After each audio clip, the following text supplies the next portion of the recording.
I'd like to look a little closer at that first verse in the 23rd Psalm, especially the phrase, I shall not want. The Lord is my shepherd, I shall not want. And that word there, want, can be translated lack. So I shall not be lacking anything. And that's a great encouragement for us as Christians to know that we, as we look to God as our great shepherd, and as he takes care of his people, that we can know that he will leave us lacking nothing. Paul knew this in Philippians chapter 4, verse 19. He encouraged the people that he was writing to at Philippi, and he said, God will supply every need of yours according to his riches in glory in Christ Jesus. God will supply every need of yours according to his riches in glory in Christ Jesus. Paul trusted this promise of God that he will leave his people lacking nothing. But here's the problem. Here's the challenge or the difficulty that we run into. We tend to gauge whether or not God is actually keeping that promise by looking around us. So we tend to gauge whether or not we are lacking things by what's going on around us, by what's happening in our lives, or by what we have. We tend to look at those things to determine, am I lacking something? And that can be extremely discouraging. And here's the reality. Even if we had it all, even if we had all the money in the world, if we had the best house, if we lived in a place where the climate was perfect year round, if we had the perfect job, if we had the perfect family, if we had the perfect friends, if we were surrounded by thousands of people who made us feel popular or famous, if we had all of that, we still wouldn't know what it means to actually be lacking nothing. We could have all of that and still be lacking apart from what God gives us. And here I would like to look at an example from the Old Testament to prove that point.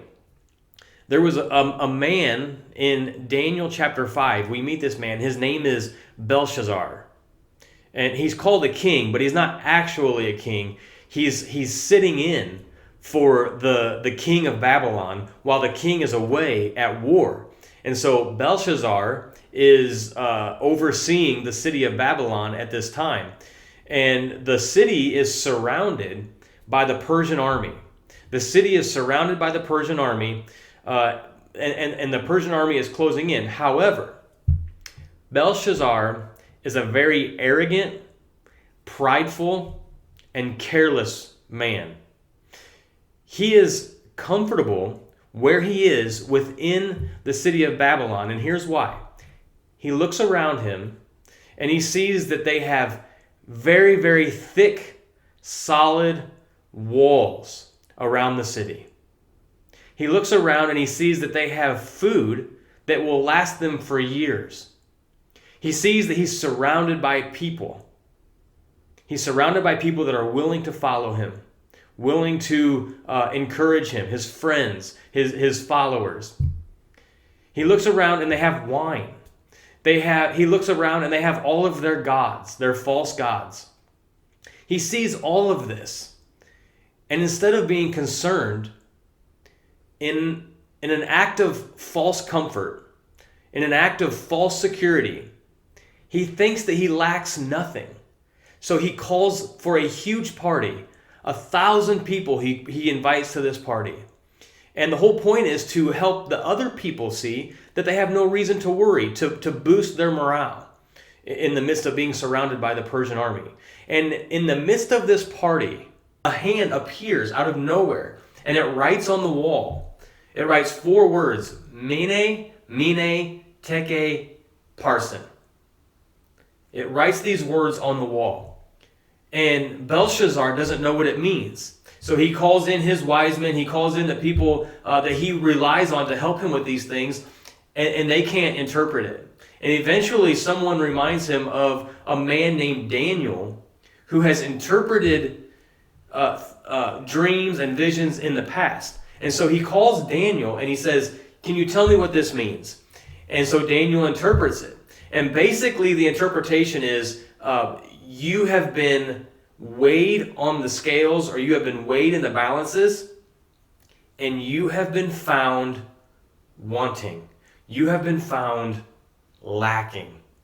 Daniel goes on to say that the rest of the translation is this, that the kingdom that you are now overseeing will be conquered, it will be taken away from you, and it will be divided among the Medes and the Persians that were coming to attack. And that does happen. That night, Belshazzar is killed and the kingdom is divided. But think about that. He had everything. When he looked around him, he had a false comfort that he lacked nothing. And then God showed him through the handwriting on the wall that he had been weighed in the balances. He had been weighed on the scales, and he had been found lacking. Before God, this arrogant, prideful human being, of which we are all guilty, he was weighed on God's just scale and found lacking, found wanting. Think about that. God does not leave his people who he has brought into his family, adopted into his family, into his eternal kingdom. He will never allow them to be found lacking. I'd like to go one step further, though. The reason we are able to have this trust, the reason we are able to be confident that we will lack nothing, is because of what Jesus Christ did. When Jesus first started his ministry, he was taken into the wilderness, and Satan himself tempted Christ. And he said, I'll give you all the kingdoms of the world if you will bow down to me. What was the promise?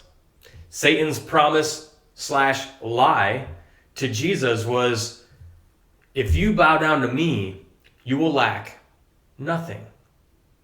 Instead, Jesus refused to do that. He went through his earthly ministry, and as the day of the crucifixion approached, Jesus is found praying in the garden for strength to go through with the plan. And then we see in Matthew that Jesus cries out, my God, why have you forsaken me? In that moment, as darkness falls over the land and Jesus cries out, he experiences true lack, true want in the deepest sense. Not lacking worldly things. He had willingly turned those down. Not lacking earthly, temporary things. He was lacking perfect fellowship with the Father. Something he had never known. Something he had never lacked. He was now lacking. He was doing that so that you and I would never experience that. He was lacking in the deepest sense so that you and I would never know what it means to lack or to want. It's very easy for us to fall into the rut of looking around and seeing what others have and feeling like we are lacking. It's very easy to think that if I just had that, or if I just had a better job, or if my health was better, or if I just had something to complete my earthly life, then I would not be lacking. Brothers and sisters, Christ lacked truly so that we would never lack eternally. That we as the sheep will never be separated from the promises of the shepherd. We will never be found wandering lost because we have a great and awesome shepherd. He knows who we are. He cares for us.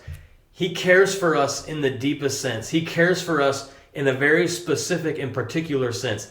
He knows the struggles and the challenges that you are experiencing. He knows what is weighing on your mind today.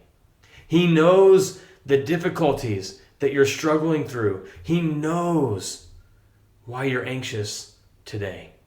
He knows what is robbing you of sleep, and he cares. Whatever it is, we can trust this promise. The Lord is our shepherd. We shall never, ever lack. And while the storms in this life may howl around us, we will never know true lack. We will never know what it means to be separated from our God. And in that sense, we can trust God's amazing eternal promise. He is our shepherd, and we as his sheep, we shall never lack.